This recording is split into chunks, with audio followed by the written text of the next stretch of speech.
하나님의 말씀은 창세기 21장 8절에서 12절까지 말씀입니다. 창세기 21장 8절에서 12절까지 말씀 같이 우리 한 목소리로 합독하십니다. 시작. 아이가 자라매 젖을 떼고 이삭이 젖을 떼는 날에 아브라함이 큰 잔치를 베풀었더라. 사라가 본즉 아브라함의 아들 애굽 여인 하갈의 아들이 이삭을 놀리는지라. 그가 아브라함에게 이르되 이 여종과 그 아들을 내쫓으라. 이 종의 아들은 내 아들 이삭과 함께 기업을 얻지 못하리라 하므로 아브라함이 그의 아들로 말미암아 그 일이 매우 근심이 되었더니 하나님이 아브라함에게 이르시되 내 아이나 내 여종으로 말미암아 근심하지 말고 사라가 내게 이른 말을 다 들으라. 이삭에게서 나는 자라야 네 씨라 부를 것임이니라. 아멘. 문자적인 의미로 말한다면 사라가 되어서 하갈과 이스마엘을 쫓아내야 하나님이 온전하게 일하시고 은혜 받을 수가 있습니다. 우리가 지난번에 저와 여러분이 이제 창세기 16장을 상고를 했었습니다. 그 내용이 무엇입니까? 하나님께서 아브라함에게 창세기 12장 이후에 이렇게 몇 번의 언약의 말씀을 주셨지만은 10년이 지나도록 하나님의 약속과 달리 자녀가 주어지지 않자 사레가 육신의 생각을 앞세워 자기의 여종 하갈을 아브라함에게 첩으로 주어 인간적인 방법과 인간적인 생각으로 하나님의 언약을 이루고자 했었습니다. 사레의 생각대로 하갈은 아브라함에게 첩으로 이렇게 주어집니다. 그리고 하갈이 이제 이스마엘을 임신하게 되자 여주인 사레를 멸시를 합니다. 그 내용이 이제 창세기 16장 4절에 이렇게 나와 있죠. 어떻게 보면 이제 사레의 생각에는 좋자고 하는 방법이었지만은 결국에는 여기에서부터 가정의 분란이 시작이 됩니다. 결국에는 사레도 이제 하갈이 멸시하는 꼴을 못 봐서 학대를 합니다. 그래서 사레가 하갈을 학대하자 사레를 피하여서 도망을 갑니다. 이때 도망 나온 하갈에게 하나님께서는 사자를 통해서 말씀하십니다. 지난번에도 우리가 상고했듯이 우리 창세기 16장 9절 말씀을 한번 보십니다.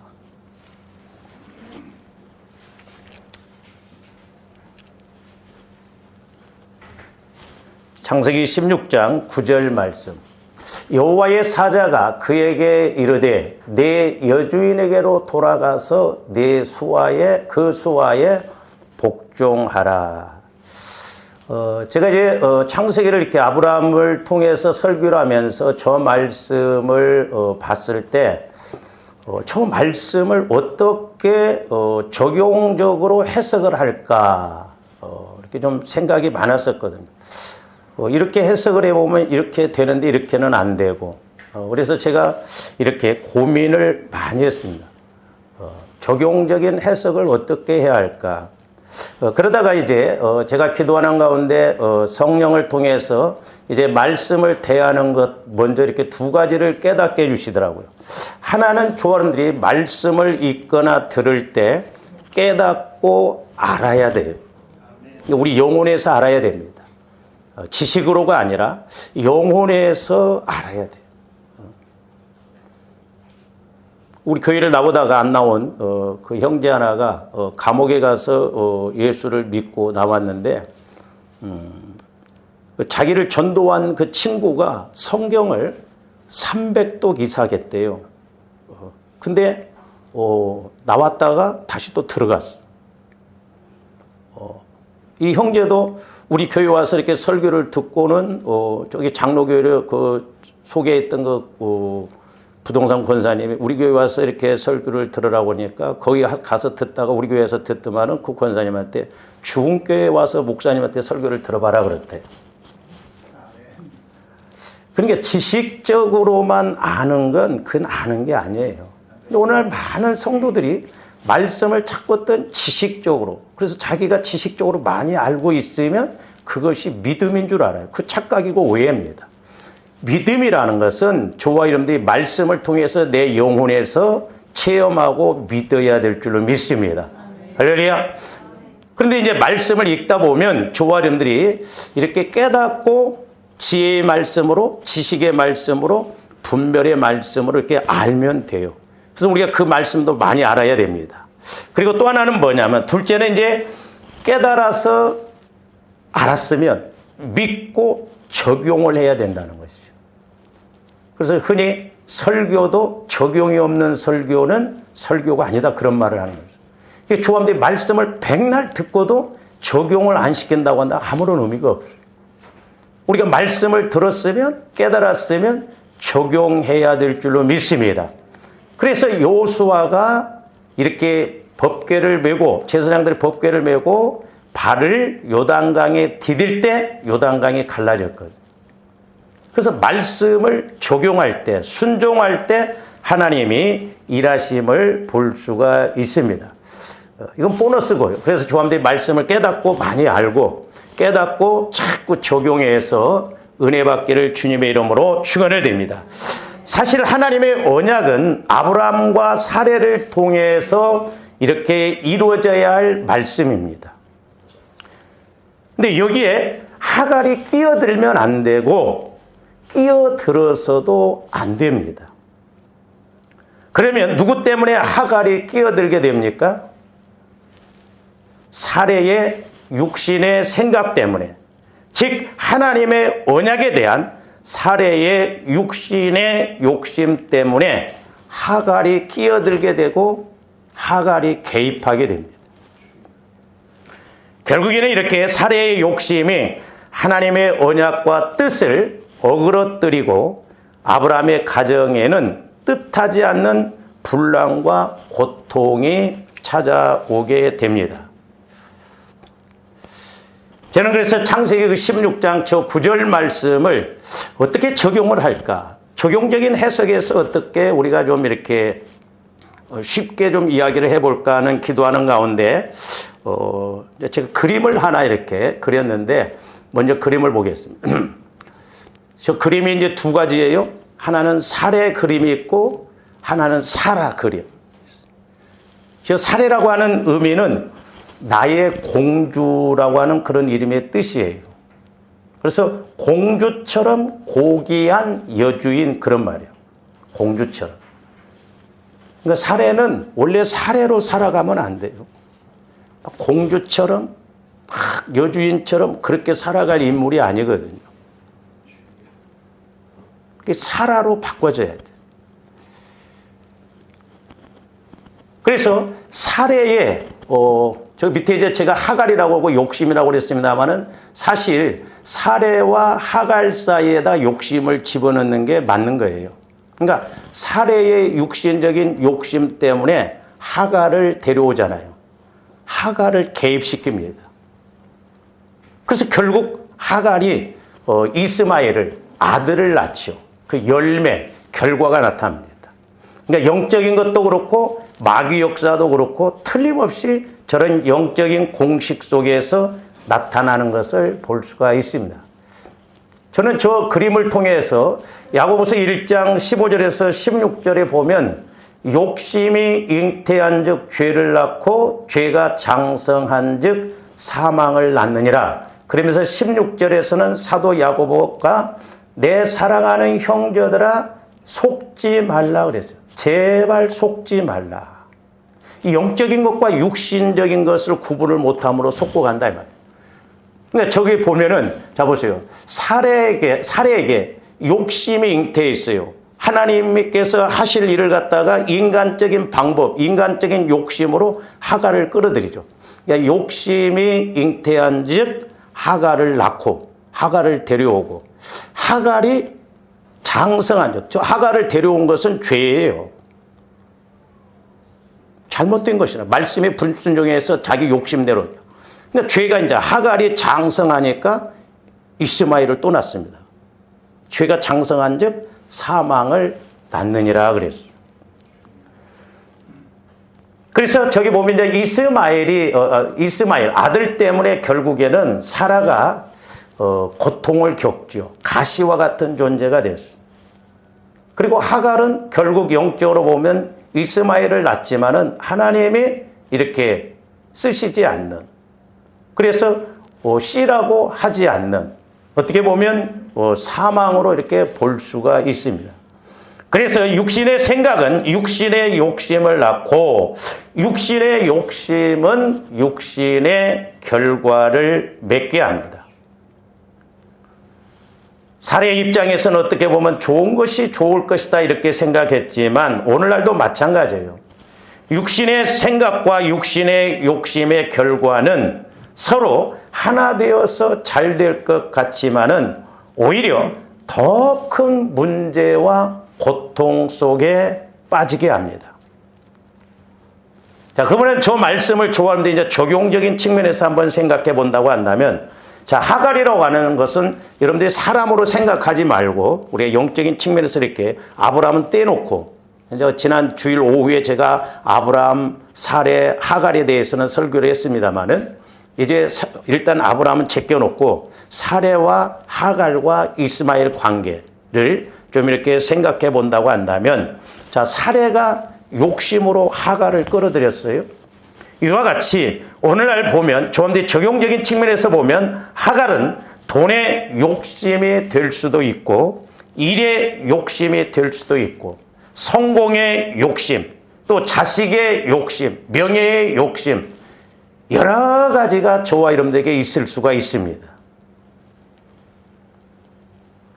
저와 여러분들이 여기서 하나 꼭 기억하고 가셔야 할 것은 뭐냐면, 특별히 하나님의 언약이, 말씀이 이렇게 주어졌음에도 불구하고 그 말씀을 거역하거나 인간적인 생각으로 이렇게 나간다고 한다면 오히려 더 큰 고통을 가져오게 된다는 것을 우리가 아셔야 됩니다. 아유, 다행이다. 나는 말씀을 못 받아서.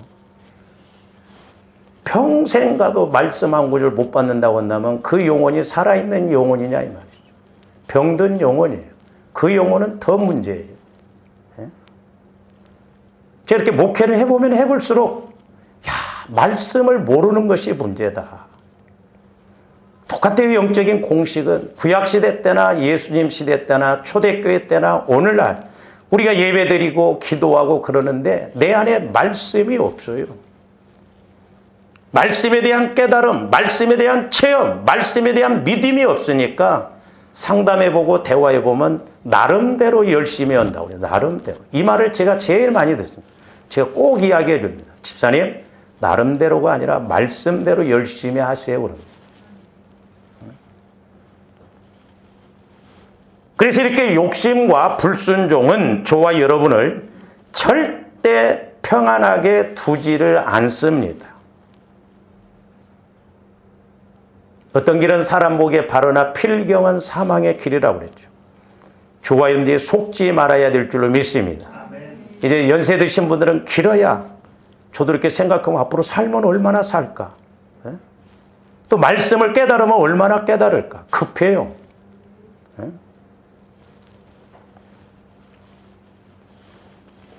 그래서 이렇게 욕심과 불순종은 결국에는 멸시하듯이 방해하고 어렵게 합니다.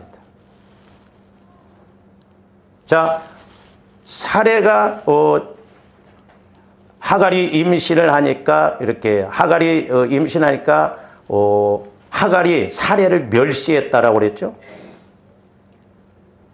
이 멸시하다라고 하는 의미는 가볍게 여기다 이런 말도 있고 업신여기거나 하찮게 여겨 깔본다는 의미예요.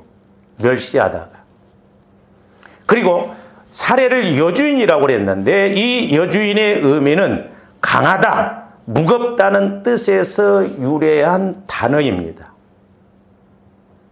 그러니까 강하고 비중 있는 인물이었던 여주인 사례가 오히려 비천한 종이었던 하갈에 의해서 가볍게 여기고 업신여기고 하찮게 여겨 깔보는 그야말로 아이러니한 상황이 벌어진 것을 볼 수가 있습니다. 마귀가 조아름들을 볼 때 하찮게 여기고 멸시하고 그럴 때 하나님 보실 때 얼마나 가슴 아픈 일이냐 이 말이에요. 예수 믿는 저와 여러분들을 세상 사람들이 하찮게 여기고 깔보고 우습게 여길 때 여러분들은 자존심 안 상합니까?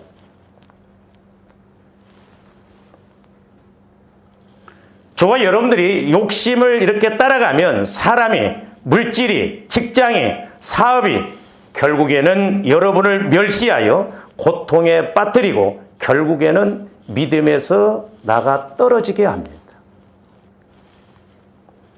예를 들어 여러분의 어떤 욕심 때문에 내가 물질적으로 가난하게 되었다고 한다면 가난이 쉽게 여러분들에게 복종할 것 같습니까? 자칫 잘못하면 가난이 평생 따라갈 수가 있어요. 여러분이 어떤 욕심 때문에 육신적으로 아프게 되었다고 한다면 질병이 쉽게 복종할 것 같습니까? 우습게 생각합니다. 깔봅니다. 그렇기 때문에 우리는 영적인 권위를 가져야 될 줄로 믿습니다. 할렐루야! 좀 예수 믿는 사람답게 힘있게. 근데 오늘날 사람들이 교회 와서는 뭐 장로님, 집사님, 권사님 하는데 세상에 나가면 세상 사람과 하나 다를 바 없는. 그러니까 세상 사람들이 교회를 걱정하는 시대가 됐어요. 얼마나 교회를 깔봅니까? 예수 믿는 사람들을 얼마나 우습게 여깁니까?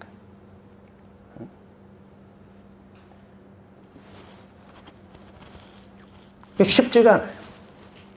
가난이, 고통이, 질병이 우리를 우습게 여기니까 떠나가지를 않는 거예요.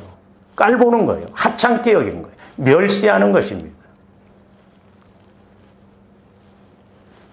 자, 그러면 반대로 한번 이제 사례가 또 하가를 학대했다라고 그랬는데 이 학대를 하니까 하가를 사례가 내쫓았습니다.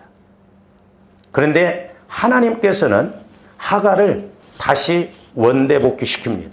제가 이 부분이 좀 적용적인 해석이 어려웠어요. 무슨 말이냐? 저와 여러분이 육신의 생각과 육신의 욕심을 가지고 그야말로 시간을 학대할 정도로 밤낮 애쓰고 여러분의 몸이 병이 날 정도로 학대하여 일을 해도 내가 욕심 따라서 갔다고 한다면 욕심의 결과는 나를 편안하게 놔주지를 않습니다. 이런 면에서 우리가 속으면 안 돼요. 제가 그래서 기도하면서 목회하면서 깨달은 게 뭐냐? 자칫 우리가 안 되면 하날 그대로 죽을 때까지 그렇게 갈 수가 있겠구나. 우리는 조화님들의 믿음도 자꾸 바꿔줘야 되겠고 환경도 조금씩이라도 나아져야 될 줄로 믿습니다. 할렐루야. 그래서 영혼이 잘됨 같이 가치는 같다라고 하는 말이 있어요. 그러니까 영혼이 잘되면 잘된 만큼 똑같이 범사도 잘되고 강건하게 되는데 저와 여러분들의 영혼이 약하면 잘 생각해 보세요.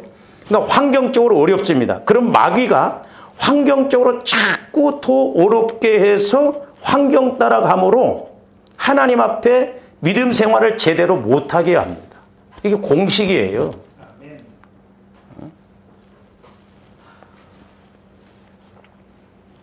이러다 보면 저와 여러분들이 쉴 때 쉬지 못하게 되고 잘 때 자지 못하게 되고 그래서 나이 들수록 잠이 없다고 하는데 우리는 나이 들수록 잠을 잘 자야 될 줄로 믿습니다. 푹 자고 또 시간이 없으면 수직잠을 자서 여러분들이 고속도로를 가다가 휴게소에서 저도 이렇게 자봤습니다마는 한 10분만 자도 얼마나 몸이 가벼우면서 한 서너 시간 잔 것처럼 그렇게 느껴질 때가 있어요. 수평적인 잠을 자면서 개꿈, 멍꿈 이렇게 몇 번 꾸다 보면 제대로 잠을 못 자. 뻐근하고 그렇습니다.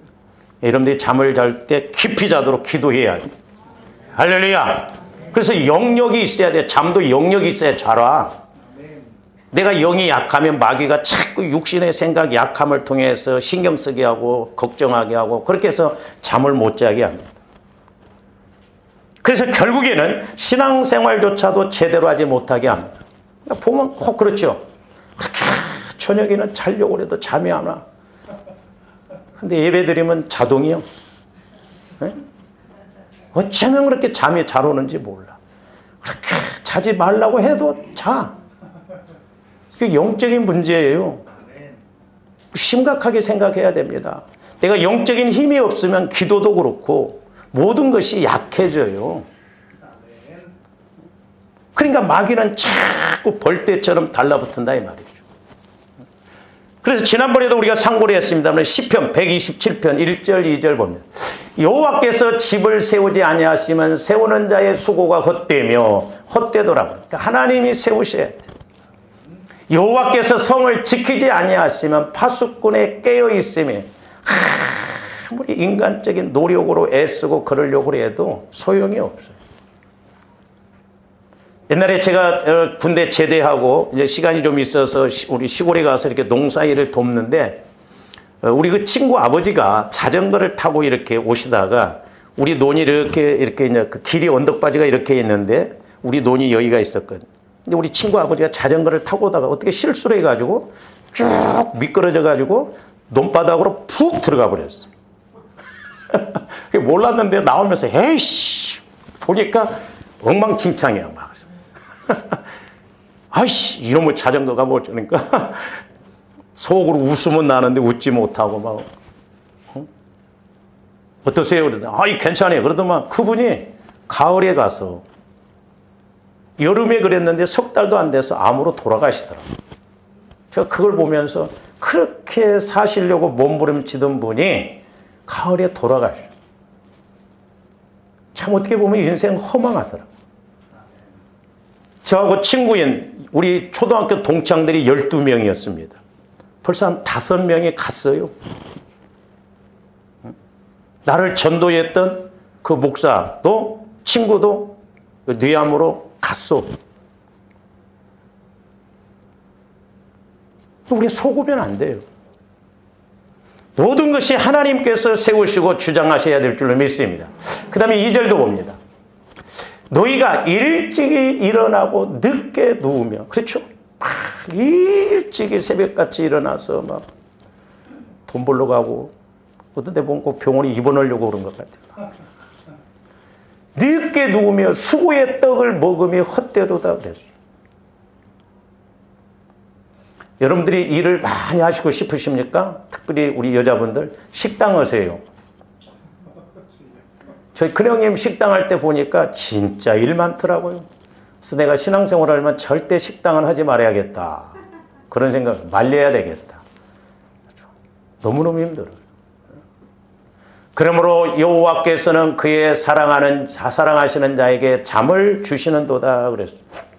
우리는 잠잘 때 잠자고 쉴 때 쉬고 먹을 때 먹고 놀 때 놀고 그런 말이 있잖아요. 우리 어렸을 때도 보면 아이고 먹고 살만하니까 이제 죽네. 먹고 살만하니까 죽어. 옛날에 여기 밑에 반찬 가게 그 아저씨도 있었어요.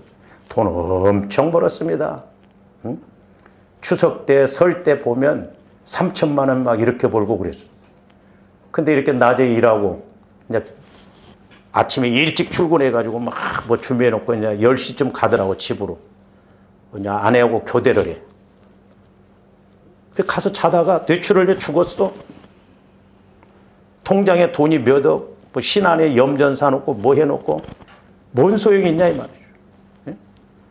그 남편 죽고 나니까 그 아줌마가 멋쟁이가 됐더만.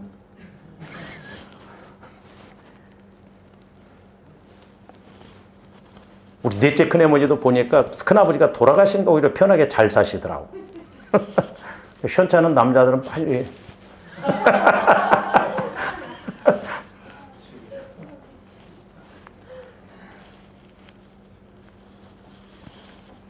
그러니까 우리가 잠잘 때 잠자고 좀 쉴 때 쉬고 또 조함뒤 질서 있게 신앙생활할 때 열심히 신앙생활하고 이렇게 규모 있게 가야 될 줄로 믿습니다. 할렐루야! 우리 교회도 지금 이렇게 출석을 못 하시는 분들이 더러 있어요. 보면 바쁩니다. 그렇다고 돈을 잘 버냐? 그것도 아니요. 차라리 돈이라도 잘 벌면 내가 마음이라도 안심이 되거든.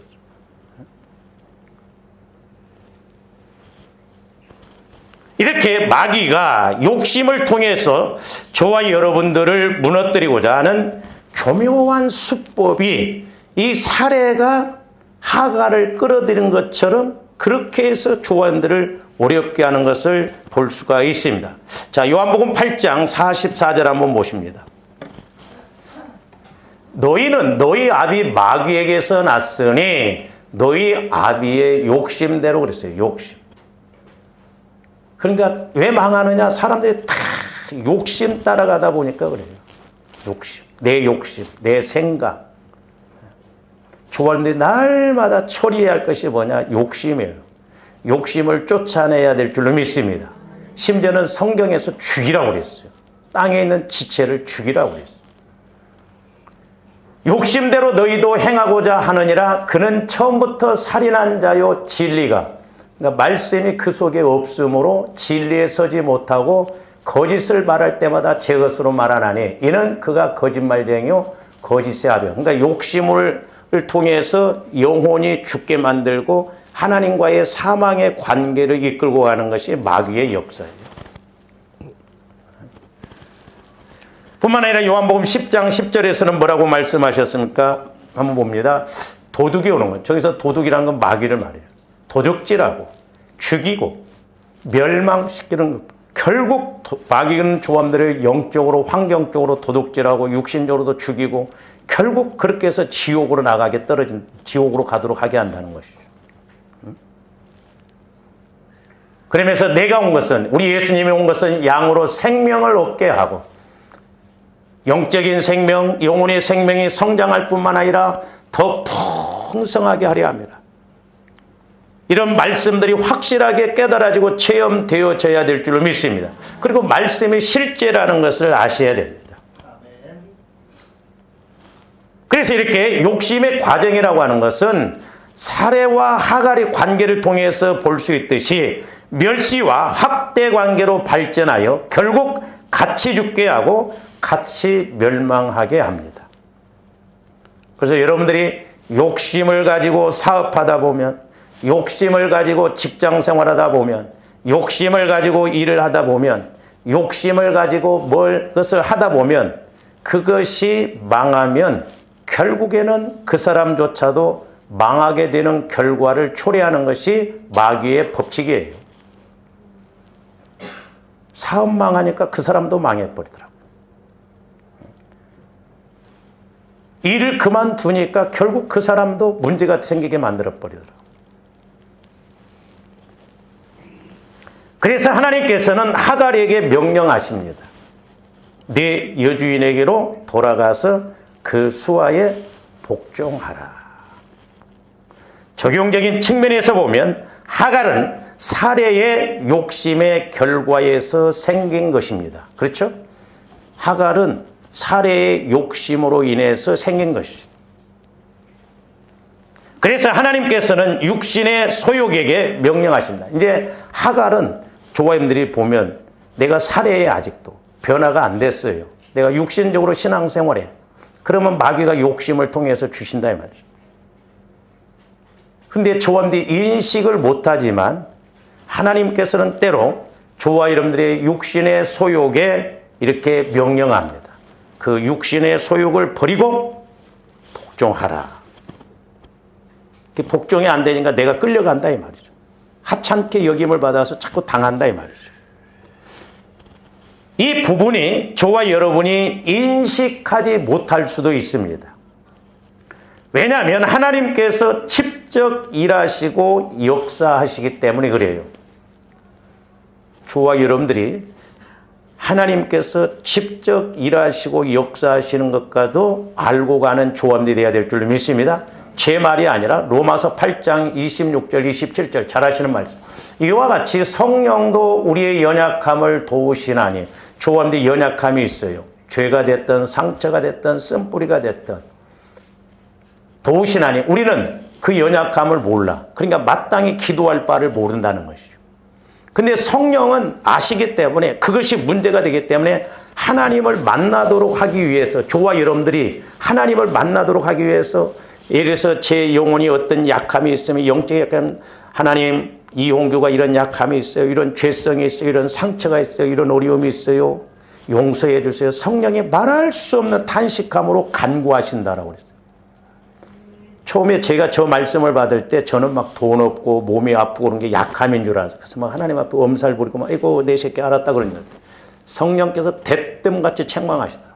야 이놈아 네 약함이 엄살 부리고 돈 없고 그게 약함이 아니라 네가 하나님을 만나면 되지 않냐는 거죠.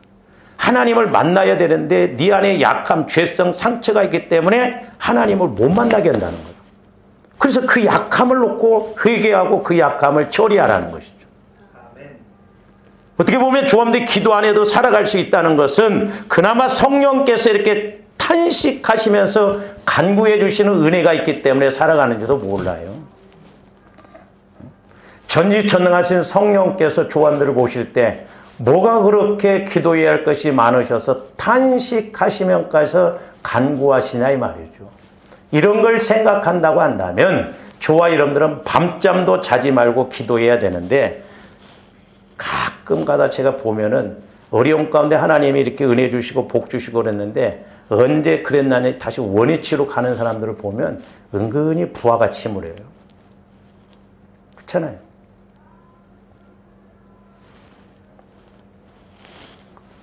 그러면서 마음을 살피시는 이가 성령의 생각을 아시나니. 그러니까 마음을 살피시는 이가 누구예요? 하나님이요. 하나님께서 내 마음을 살피셔. 내 약함을 아셔.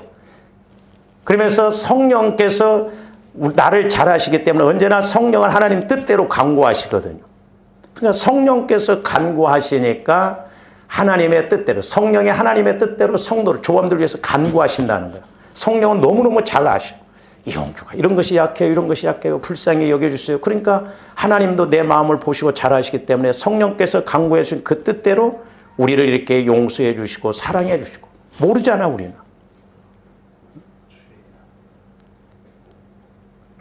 그러니까 지금 하갈에게 내 여주인에게 돌아가서 그 수하에 복종하라는 말. 하갈은 몰라. 근데 제가 가끔 기도를 해주다 보면 그 사람 안에서 역사하는 영이 하나님 앞에 이렇게 토설을 하고 말할 때가 있어요. 어쩌다 한 번씩 그런 일이 있는데 이렇게 제가 기도를 해주다 보면 그 안에 예를 들어서 마귀, 타락한 천사, 귀신이 역사합니다. 인연을 때로는 이제 남자 같은 이 새끼를 내가 죽이려고 했는데 떠나려니까 억울하다는 거예요. 본인은 몰라. 본인은 모릅니다. 그러니까 하나님께서 직접 그 영혼에 방해하는 세력들을 물리치고 이기게 하는 거예요. 이걸 조함들이 아냐.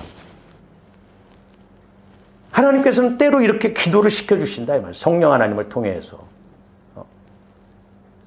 그러니까 복종하라는 거예요. 하갈도 네 주인에게 가서 복종하라는 거예요.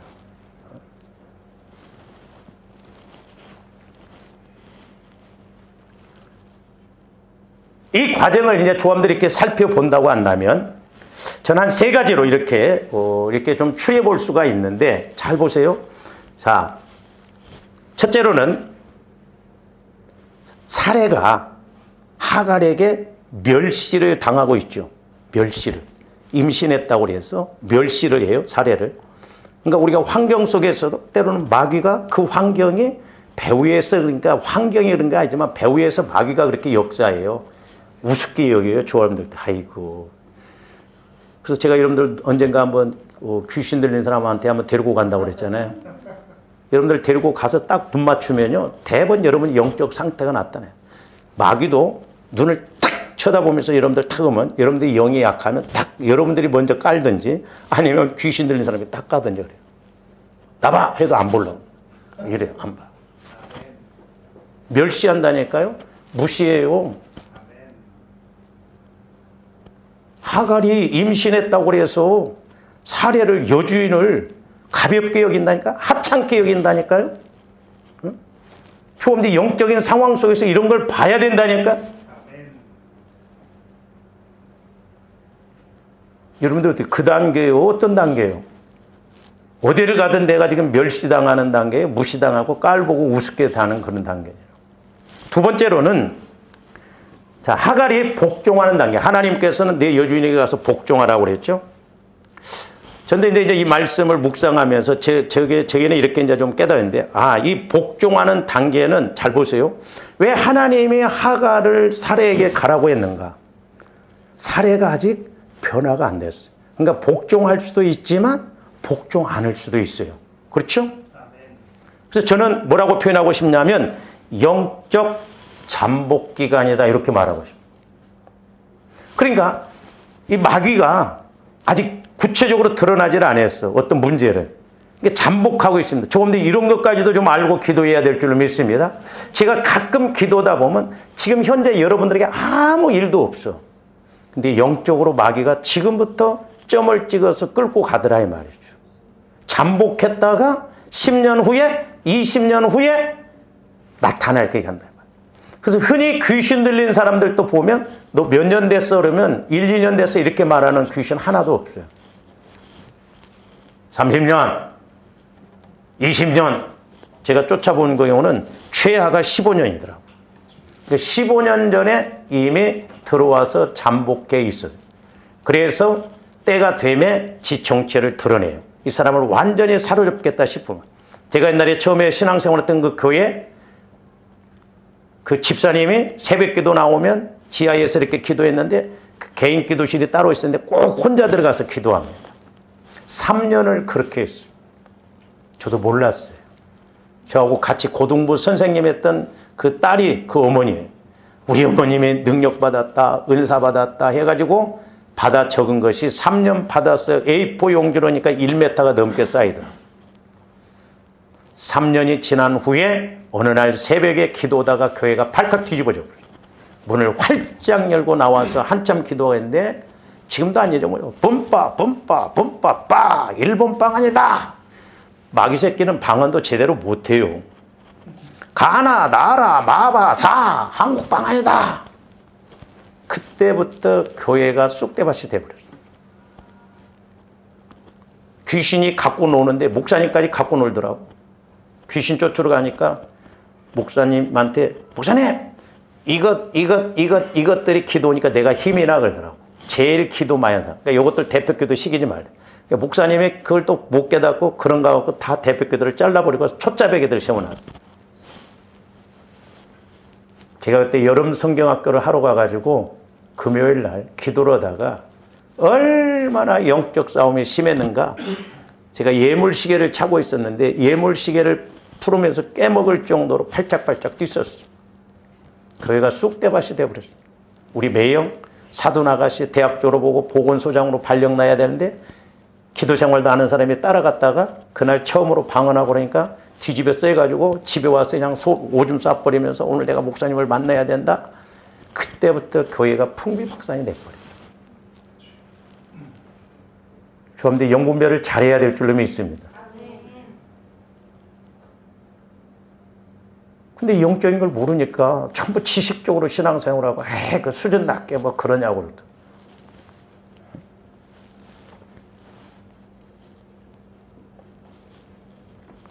그래서 이 복종하는 단계는 좋을 수도 있지만 위험할 수도 있어요. 잘 생각해서 해야 돼요. 저와 여러분들이 현상적으로 문제가 없다고 해서 영적인 것까지 문제가 없는 게 아니에요. 마귀가 잠복을 해서 지금 키우고 나가는 단계가 될 수가 있다니까요. 그렇기 때문에 우리는 날마다 보혈과 성령을 통해서 내 영혼도 마음도 육체도 성전이 온전히 되어져서 마귀가 오히려 한 길로 왔다 일곱 길로 도망가는 그런 믿음 생활이 돼야 될 줄로 믿습니다. 그래서 이런 걸 알고 이제 뒤에 가서 말씀을 드리겠습니다만은 쫓아내야 돼요. 저도 처음에는 왜 사례에게 가서 복종을 하고 해놓고 21장 오늘 말씀에서는 왜 쫓아내라고 했는가? 저 이해가 안 갔거든, 저도.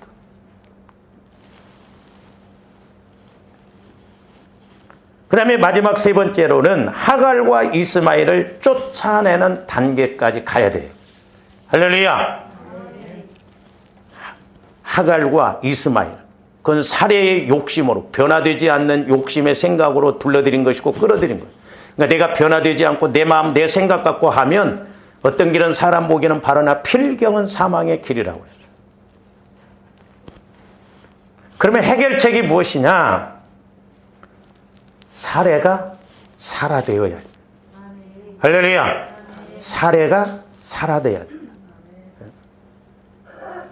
사례가 살아되지 않고 계속 사례로 계속 살아가면 해결책이 없어요.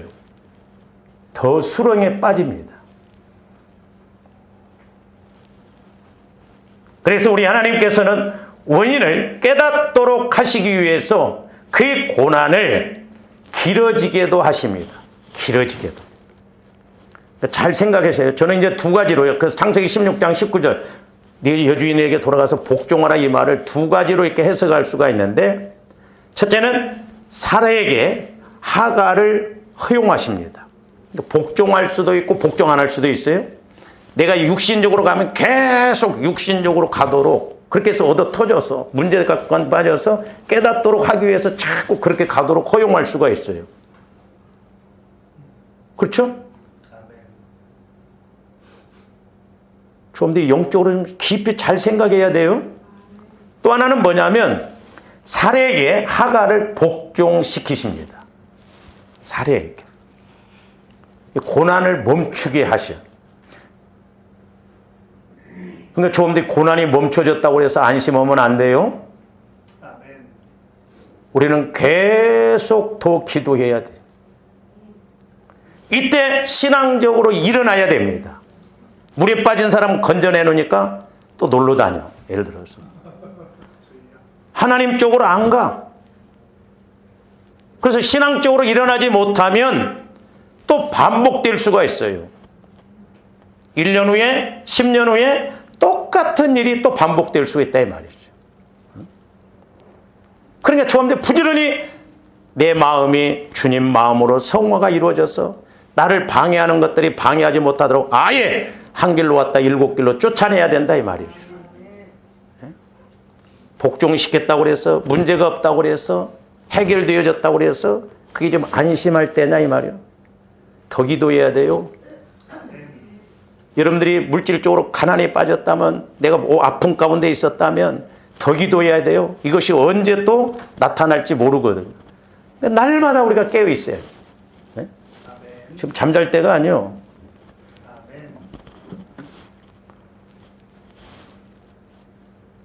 여러분들이 주일날도 새벽기도인가 새벽기도 해야 된다니까? 새벽기도 들락날락해요. 빠지지 마세요. 새벽기도 하면서 고난받는 것이 훨씬 나중에 문제 가운데 빠져서 고난받는 것보다 낫다니까. 우선 먹기는 곶감에 달아요. 우리 근신해서 깨어서 기도해야 돼요. 나름대로 신앙생활하면 안 됩니다. 그러면 이제 사례가 어떻게 변화되어져야 하는가? 이것은 다음 시간에 하도록 하겠습니다. 기도하시죠. 사랑의 아버지 하나님, 감사를 드립니다. 이제 우리가 말씀을 통하여서 아버지 하나님 깨닫게 하여 주시고, 때로는 고난을 통하여서도 깨닫고 알게 하여 주셔서 이제 아브라함이 아브라함으로 변화되어듯이, 사례가 사라로 변화되어지듯이 우리들도 이제 마음이 변화가 일어나고 주님 마음으로 변화가 일어나서 우리의 신앙생활이 힘있게 능력있게 이루어지고 영광 돌리고 쓰임받고 하나님 앞에 가서 이를 갈며 슬피우는 어리석은 저희들 되지 않게 하여 주시옵소서. 감사와 영광을 돌리오며 언제나 살아계시고 말씀하시는 예수 그리스도 이름으로 기도하옵나이다. 아멘.